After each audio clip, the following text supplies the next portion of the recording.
Don't drop that database. Hey, don't drop that database.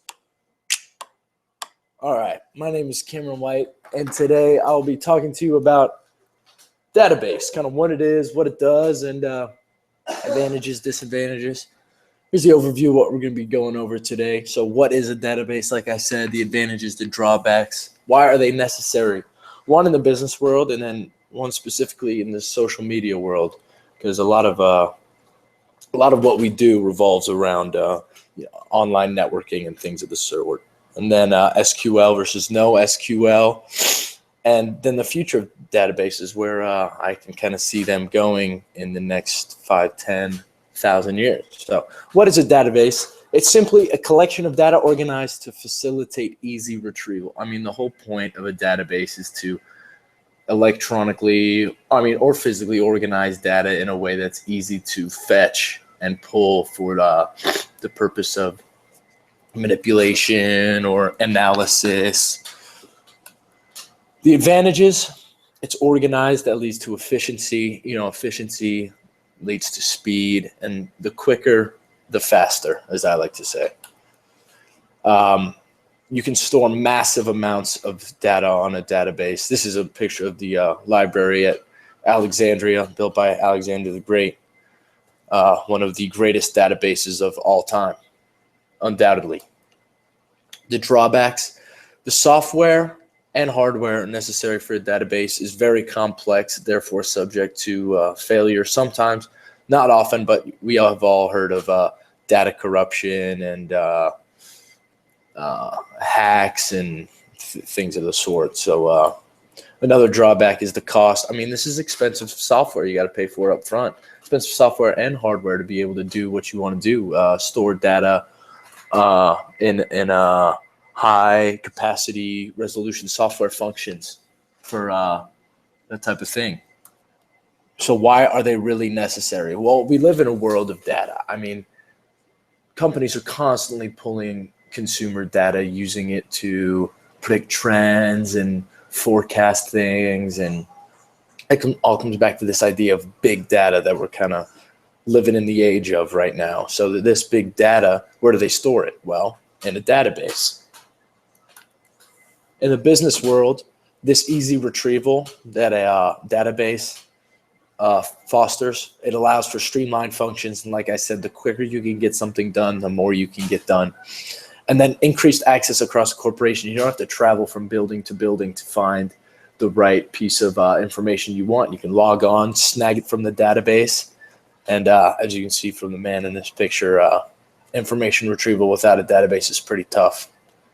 I like to say it's like sticking your hand down a toilet.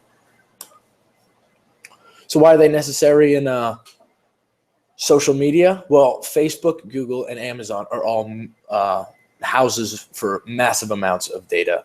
And when you think about it, where do they keep all of this stuff? Well, I'll tell you, in databases across the world, in the cloud, in the sky. It's what happens. It's what it does. That's the functions of databases for these three specific companies is just an integral part of what they do for us and what we do.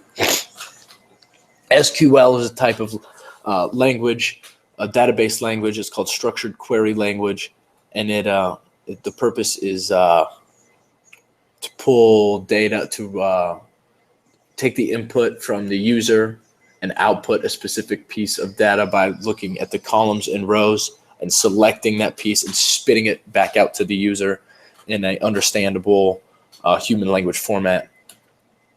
The drawbacks, it's slow, like this turtle, Fred here. It's pretty slow. SQL is slow. It has been succeeded by NoSQL, which aka a navigational database.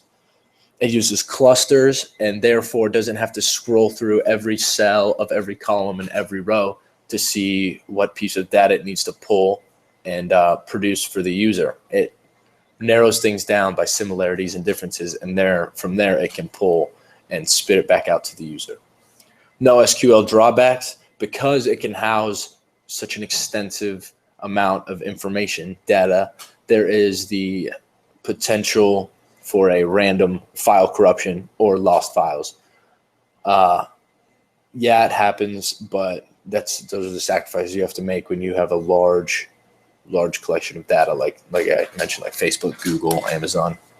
So SQL versus no SQL, I'd say it's like Muhammad Ali over that guy laying on the ground. Muhammad, obviously, no SQL.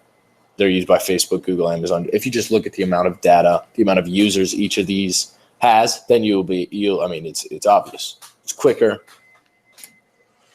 The future of database, Kanye West said it best. It's only going to get harder, better, faster, stronger.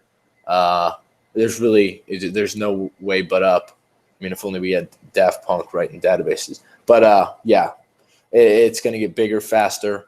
It's going to be widespread home access. And my favorite thing that I think it's going to be a more fluid user interface and seamless user integration. It's almost like integrating into the matrix. We're going to plug in to the database and be able to get the information we want right out of the matrix. Just don't catch any glitches. So let's go through it one more time. A database is basically just a giant library for data of any kind. We talked about structured query language versus non-structured query language or a navigational database. And then we went over kind of the future of the database. So if it's a giant library, you guys better get your library card. I've included a photo of my library card for the library by my house. So that's me. That's my library card. So thanks, and have a great day.